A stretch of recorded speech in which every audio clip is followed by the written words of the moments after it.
अवांखे update कंदालू Larkana मां वली थाने जी हद में मुबैना पुलिस मुक़ाबलो थियो आहे। एक ॾोहारी मारिजी वियो आहे। ब्रेकिंग न्यूज़ आहे। अवांखे लाड़काणो मां अपडेट कंदालू मारिजी वियल ॾोहारी ते ज़िले जे मुख़्तलिफ़ थाननि ते केस दाख़िल थियल हुआ। ये चवणु आहे पुलिस जो।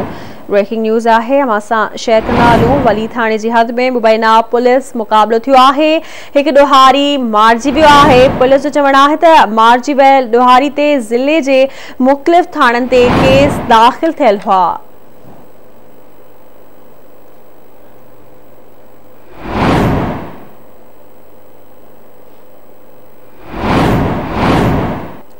तफ़सील मालूम कंदासीं लाड़काणो मां रशीद समो खां। जी रशीद, अपडेट जी बिल्कुल सचा वली थाने जी हद में मुबैना पुलिस मुक़ाबलो थियो आहे। एक ॾोहारी जेको आहे मारिजी वियो आहे। पुलिस सां असांजी इन हवाले सां ॻाल्हि ॿोल थी आहे त पुलिस जो चवणु आहे त वली थाने जी पुलिस गश्त करे रही हुई त ॾोहारी पुलिस खे ॾिसी फायरिंग कई ऐं पुलिस जी जवाबी फायरिंग में हिकु ॾोहारी मारिजी वियो आहे। मुबैना मुक़ाबले में मारिजी वियल ॾोहारीअ जी जेकी सुञाणप आहे उहा गुलाम फरीद कोश तौर थी आहे, जेको ॻोठ भाऊ कोश जो रहवासी आहे।